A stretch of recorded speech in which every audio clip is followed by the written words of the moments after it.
Welcome everybody to Bullseye Options. My name is Nick Santiago. Today is June 21st, 2023. A lot of you have been asking me, Nick, can you do some videos again and show me why you entered some of these options plays that you've been in recently? And we've gone on a little bit of a streak here with about 4 winners in a row, and they've been pretty good for the most part. I'll go over them today and show you guys why I enter options plays. And basically, I do options trades simply as swing trades that have a little bit more risk. So when I get into something, it's not any different than a swing trade. It just has a little bit more added risk.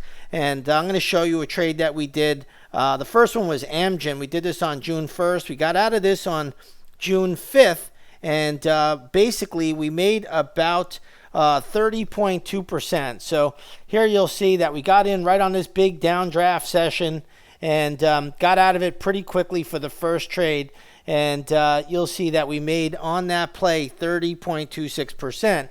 Then we waited for a pullback, and I got right back in over here on the 12th and got out of it the very next session for about 27.5%. So in total, 2 trades on Amgen in less than 2 weeks, we made about 57, almost 58% in total. So not a bad move there. Then if you rewind the clock a little bit, we got into a Pfizer trade. Ticker symbol is PFE, as all of you may well know.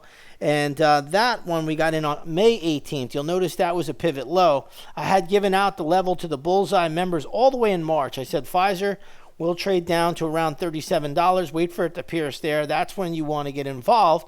And sure enough, that had a really good sell-off just below the $37 level. We entered a call option there, and you can see we traded it up just in a couple of days. And in that Pfizer play, we made 62.5%. Now, this is where I always tell you guys the charts know before the news. So that was the level to get in, and then all of a sudden we find out news over here that Pfizer came out with a weight loss drug that's going to be a potential blockbuster. And again, we were able to clock a 62.5% gain in really just a couple of trading days. We were out of that one, I believe, when it was all said and done, right around the 22nd of May.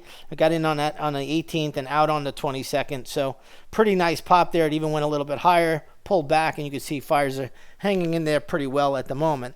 Then we got into a wheat play, and we did this one as a swing trade, also as a call option. And we got into this one on wheat on May 31st. So if you take a look here, you'll see that we hit the low pretty good. Stock rebounded nicely. And look at it, it's just been taking off ever since. Now, we didn't hold it all the way there. We got out of this one on the 6th of June.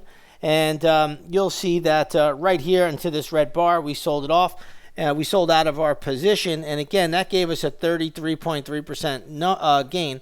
So very, very nice gains across the board in the last 4 trades.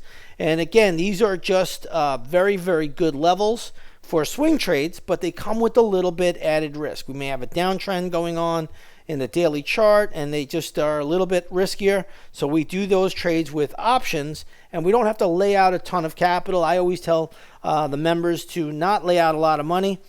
Just whatever you're comfortable with, 1 to 3% generally of your account size is sufficient, and we'll generally be able to lock in a significant gain. I like to look for 25 to 30% perhaps. Sometimes we'll get even a bit higher than that, like we did on the Pfizer trade with a 62% gain in just a couple days. So that's how they're done. I got quite a list here in the pipeline of new trades that are going to come out. Just got to wait for these numbers to hit, and then I exercise the play. So again, come on over, check out Bullseye Options.